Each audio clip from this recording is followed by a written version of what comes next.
Hello everybody, how are you?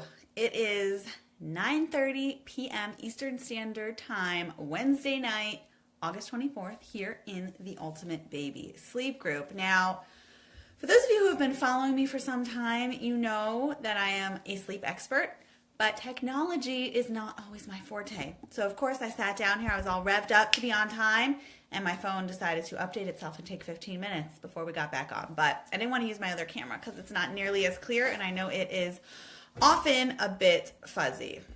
Okay, so here is the story. Let's open this all up. I want to see all of your questions. We are here now to discuss in this week's topic question thread. We're talking about daycare providers, babysitters, childcare providers, nannies, what to do, how to navigate when you have inconsistency during the day when they're with someone else versus on the weekends when they're with you. How does that affect their night sleep? How does that affect their day sleep? And how does everything kind of fall into place all together so that you can have a full sleeping good picture?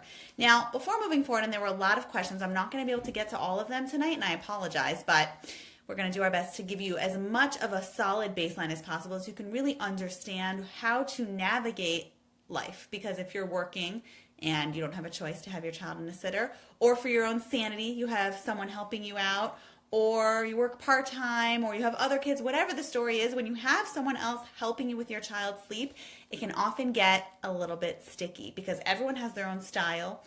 Everyone's going to respond to your baby in different ways, and obviously it's not always going to be the way you want, and in turn your baby, your child, your toddler is going to respond differently. So let's first talk about when you have a good situation. Everyone is on board. Obviously, in an ideal world, I like to see consistency on a day-to-day basis. It's much better for your child's internal clock when they are doing the same thing on the weekends when they are home with you and Monday through Friday when they're home with the sitter. I would much rather have a not so perfect routine. Let's say your child ideally needs, let's say we have a 6-month-old baby, just making this up, okay? Let's say we have a 6-month-old baby who needs to take 3 naps throughout the day, adding together cumulatively, let's say about, 3.5 hours. So let's say an hour nap in the morning, a 2-hour nap in the afternoon, and another hour nap later on. Okay, this is just an average. Doesn't mean that's what your 6-month-old needs or doesn't need. I'm just giving you a total example here. So on the weekends, baby is a champion napper. Takes those 3 naps. It's solid sleep. Baby is so rested. Things are in an awesome place. But Monday morning, your baby goes to the nanny or your baby's in daycare again and takes a half-hour nap in the morning. Sometimes they skip the nap. Baby's a little bit more irritable. You come home, and then in turn, you are spending your nights being up with your baby when on the weekends your baby sleeps really well, and everything kind of thwarts backwards till finally you get back in this new groove, and it's the weekend again.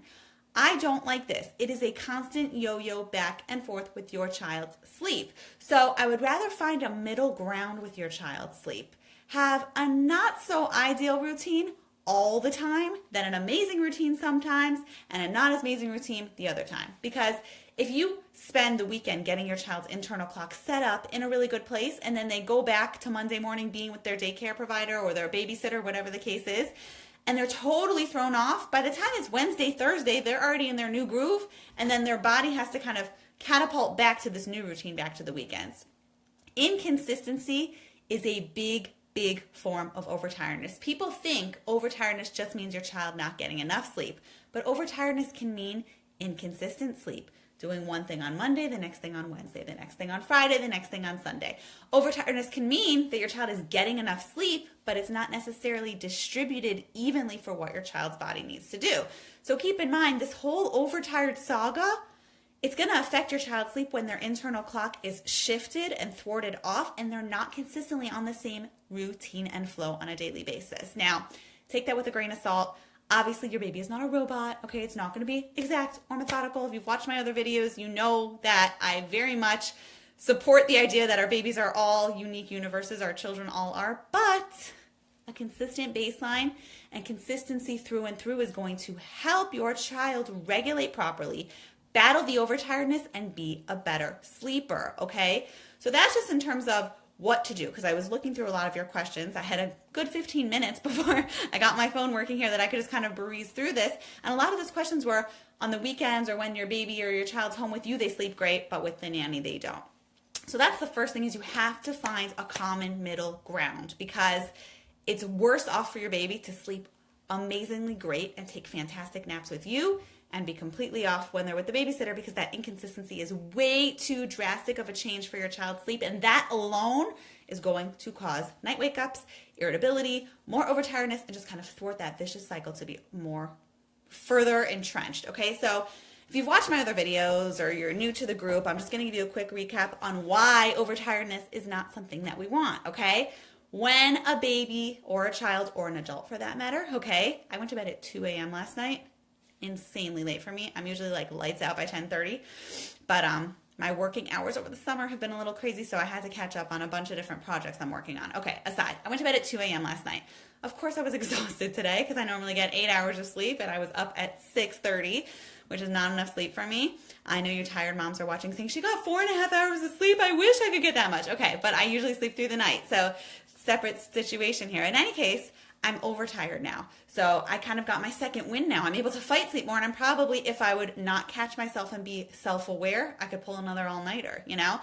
Overtiredness thwarts more overtiredness. And when your child is not taking qualitative, consistent, really ritual-oriented daytime naps on a consistent basis, Monday, Tuesday, Wednesday, Thursday, Friday, Saturday, Sunday, then that in turn is going to cause more night wake-ups. Your baby's going to be more overtired, fight sleep more, and it's a vicious cycle. And I know I've said this so many times, but those of you who are new or who have not watched my other videos, really important to understand.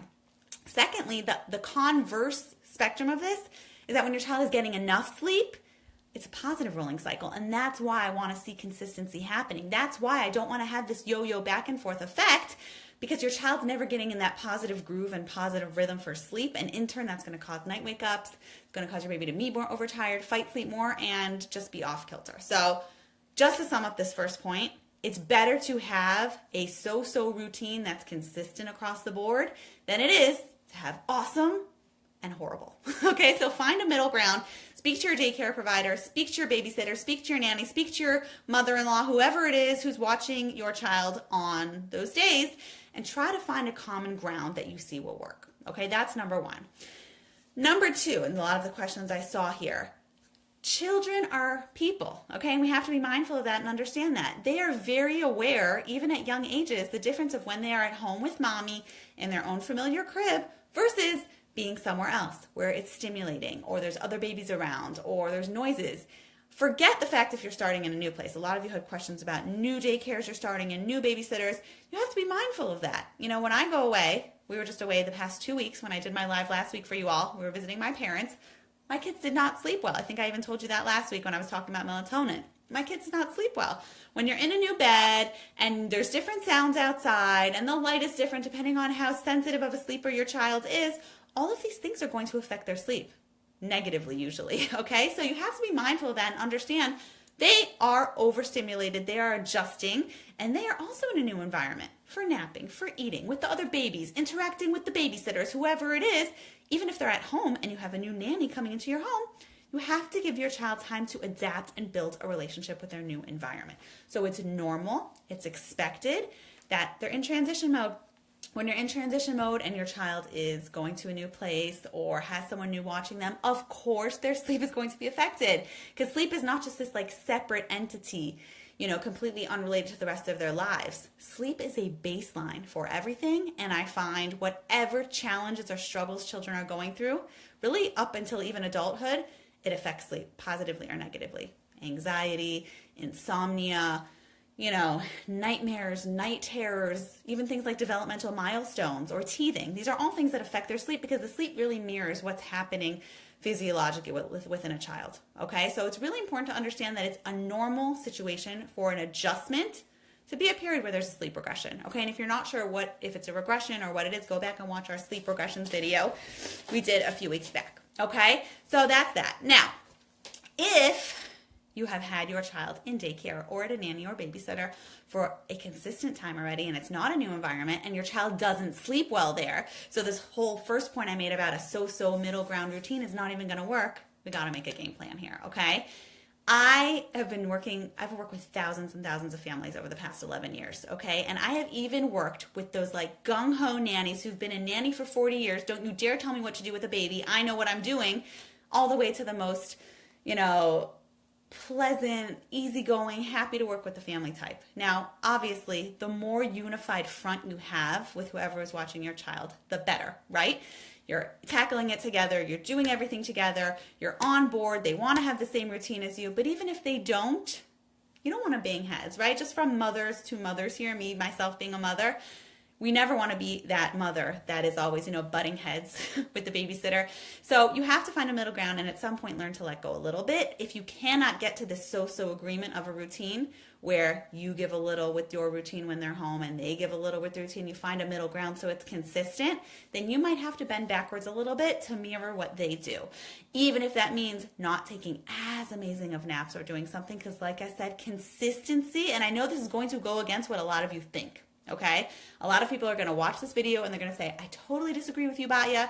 Have your opinion, that's fine. But I've been doing this for a very long time now, and I can tell you I've seen time and time again, consistency is more important than quality. Okay, and I know that's going to shock a lot of you and upset a lot of you, but it's the truth. Okay, I'm not saying that if your baby only takes, you know, 5 20-minute naps all day long, then that's what you should do when you're home and wake your baby up. But you want to try to do whatever you can to up the ante so you can find that middle ground a little bit, okay?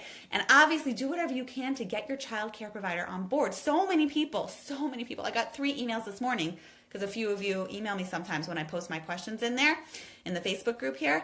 3 of you emailed me this morning and said, okay, Batya, that's great. Like I gave my daycare, my nanny, whatever it was. I don't remember your names. I have to look. Yeah, okay, you asked me not to say. You gave your nannies your routines, and they said, but they don't do it. You don't want to just throw it in their face and say, do that, because they might not understand the rationale behind it. You know, when you sit down with them, people want to be educated, and they want to feel like they're a part of the program or a part of whatever you're doing or a part of your plan. If you just say, this is what my child needs, but they don't understand the theory behind it, you know, the fundamental baseline, like why you're building it like this, then obviously they're not going to necessarily want to agree with you and want to be on board with everything that you do because they don't understand it. So if you have set up a routine because you know it works, explain your child's sleep window. Explain, okay, if the nap is off, maybe try to bump it around, do this, fix that, so they feel empowered. No one wants to know that they have a baby that's supposed to go to sleep at 9 a.m. and it's now 9:30, 9:45, 10 and the baby's still not sleeping and they don't know what to do. Give them the skills to understand that because they're going to want to be on board and help you because anyone who's watching your child wants your child to be happy and they want to have the confidence to be able to meet your child's needs as they come. Getting a drink of water. Hang on. All right. So I'm going to go through a few questions now and we shall see how it goes.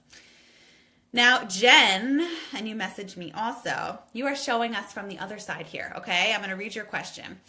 You're so happy to see this topic because your question is specific. I've asked this in the past, you've gotten advice, but nothing worked with this particular baby. I am a child care provider. So Jen, you are showing us from the other side, being the actual provider to the baby, which is a good angle to help us all learn more about this, okay? I have an almost 10-month-old and takes 30-minute naps at a time. He wakes at 6:30 a.m., arrives at 8:30 a.m. First nap starts between 9:30 and 10 after our breakfast, bottles, diapers, and books. We have a solid routine. The room is nice and dark, and I have a white noise machine, and he falls asleep on his own. I've tried giving him time to settle back on his own, but that seems to really work him up. I've tried picking him up, rocking him back to sleep, but immediately wakes up in the crib, I think you mean. We did a gentle cried out approach and got him to sleep in the crib. Your licensed providers have to practice safe sleeping, so the crib is our only option. I love ideas and will be inviting his family to join in on the discussion. You've been working on this for 4 months and you watch him Monday through Thursday. Okay. So Jen, for you, this is really important to understand that you want to find out what works at home. Like I just said, you want to be able to mirror the most consistency as possible so you can have a unified front with the family. But just from seeing this here, you've got a 10-month-old baby and he's waking up at 6:30. It's very possible by 9:30 that is way past his sleep window and you're just technically setting it up in a way where he's going to fight sleep because he's going to be overtired. So go in, watch our cat naps video, our bedtime battles videos. We have a lot about the sleep windows because if you don't have the timing right with what his body naturally wants to do, then he's going to be overtired. He's going to fight you even more and you can rock him, shake him, bounce him, do whatever, but it's not going to work. So you have to make sure you're offering naps at the times his body needs. And that's what this whole thread is really about. It's about finding that sweet spot, finding that middle ground, even if it means being a so-so middle ground, so that way you can work with your child's internal clock, natural rhythms of when he wants to sleep. Because if you just put a label and say, see you later, you got to sleep at this time, and that time, who's to say that's what his body wants to do? Figure out how long he can stay awake for, what the ideal routine is. Log his habits for a few days. You know I'm a huge fan of logging to see what your baby's sleep needs are, okay? So I'm going to skip through these a little bit. Okay, this is another good question. These are all fantastic questions. I'm just trying to pick ones that are a little bit different ideas. And of course, if I didn't answer your question or you want to ask me more, hit me up in the comments below this video and I will hop on in, okay? So Talia asked, my guy is almost 6 months and we are nearing to start sleep training, likely cry it out. Now I know to start with nights, however, I can't control his daytime naps because he's in daycare. What do parents like me do in that situation? I wouldn't feel comfortable asking his daycare to let him cry it out. Any suggestions? So yes, Talia, you can't expect them, obviously, to do whatever you're going to be doing at home because they're not going to leave him to scream, right? He's in a daycare. There's other babies. It's busy. And of course, they're not going to necessarily do that. But you can find out what the routine is. You might not have control over it. Fine. It might not be the routine that you want. Fine. But I'm sure they have some consistency. I'm sure he has typically a nap around this time at this length. Typically nap twos around this time at this length. So you can try to mirror that when you're home to get on an even keel because you can control the situation in such a way where you can hopefully prevent overtiredness as much as possible by making sure that he's consistently sleeping the same times when he's home or when he's at daycare. Now remember, some daycare providers are more on board than others, so it could be that he's at the kind of place where they just say, well, we rock him, and if he doesn't go to sleep, we let him stay away for 7 hours. Most places are not like that, but again, empower the daycare. Empower whoever is watching your child and help them understand what his sleep needs are and what his sleep window is and what his body's needs are because everybody wants to watch a happy, well-rested baby, okay? So try to do what you can to help explain that to them. And then on your end, try to mirror what they do so you can have a common ground and a unified front with everything. Okay, this is a question about bedtime, which was separate. Lauren, if there's time, we can answer you or I will try to answer you writing it out in the thread later. Okay, we had 2 people ask the same question here, so we'll start with this. So Sarah, my 14-month-old daughter sleeps 2 naps at home, but when she goes to playgroup, she always skips the first nap. I guess she's having so much fun. Yes, because it's totally stimulating, and why would she want to go to sleep? She's playing with all her friends, right? Okay, so then she comes home exhausted, cranky, and tired. Is there a way to better this situation? Should I just be switching her to 1 nap? And then Aubrey asked, and Aubrey, I have to just give you a shout out. Aubrey's awesome. She works so hard to come in here and answer all of your questions. She is my right-hand lady over here in the Ultimate Baby Sleep group. So I know I've been out of town, but I'm back in business now. When you hit #SleepQ, Aubrey and I are trying to come in, answer all your questions, and make sure we can be there to guide you. So Aubrey, you are amazing. All of us love you. Keep it up. Okay, now Aubrey said, you are going through the same issue with your 14-month-old mom and tot class. It will be at nap time. I was hoping he would just go down for nap an hour later. Not sure how this will affect the rest of the day. Okay, so this is a good angle because it's kind of 2 components of the same question.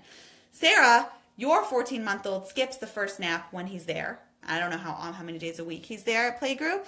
Did you say how many days? No.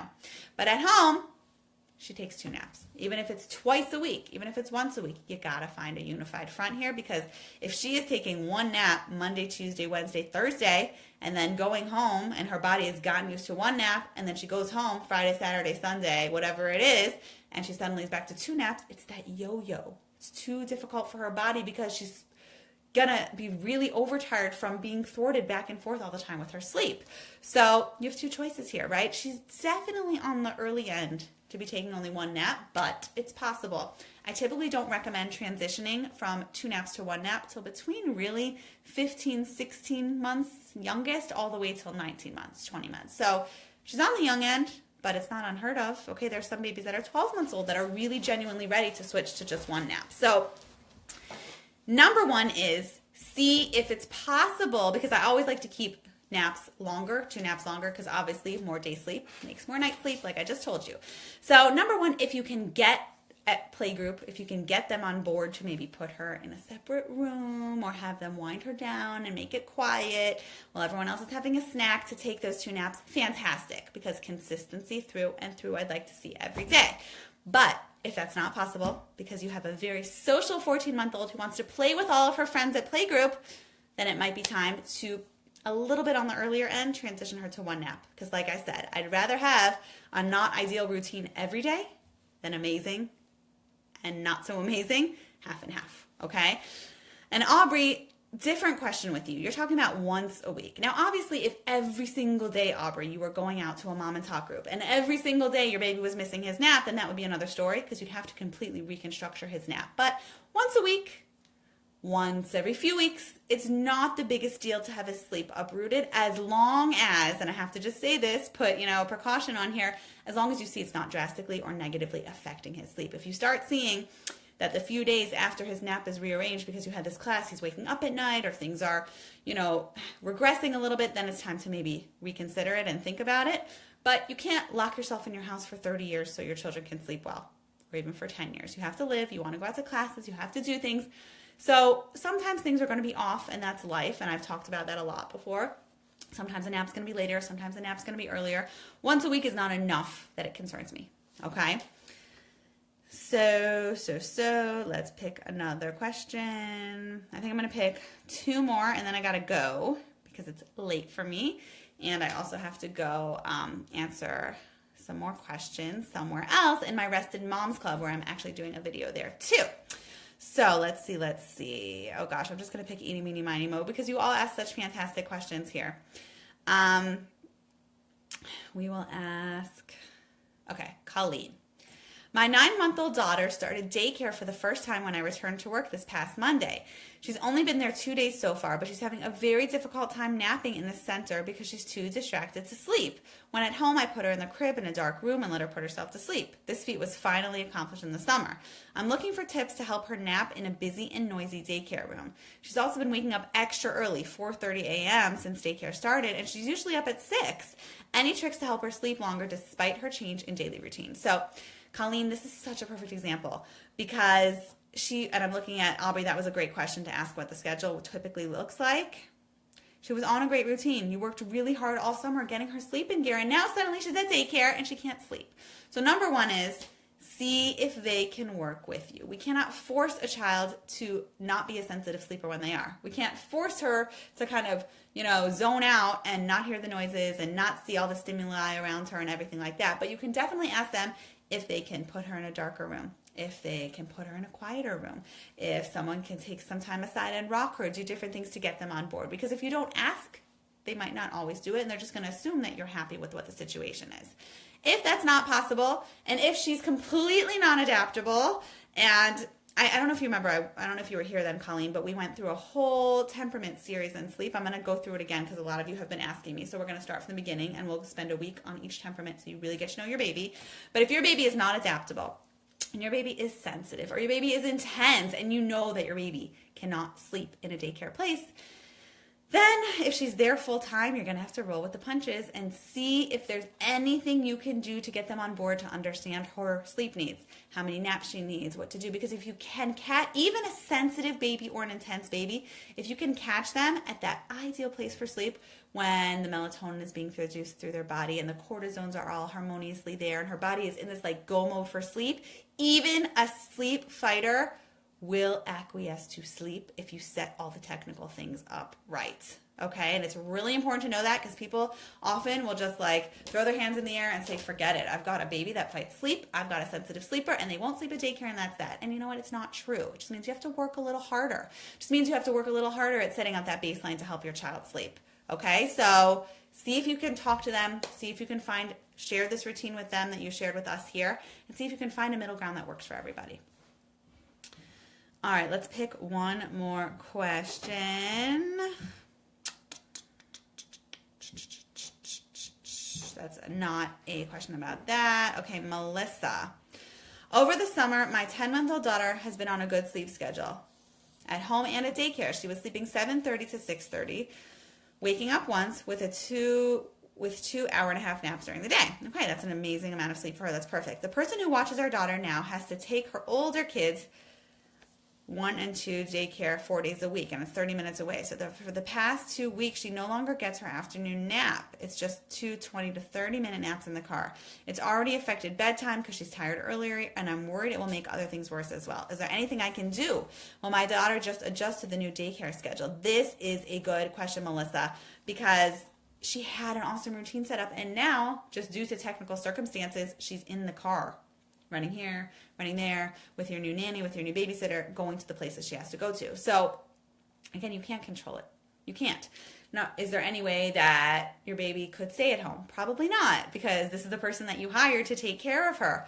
So, can you find a middle ground? That's the question. Can you find a way to kind of be creative and navigate around that she can still take her naps between the car ride chunks?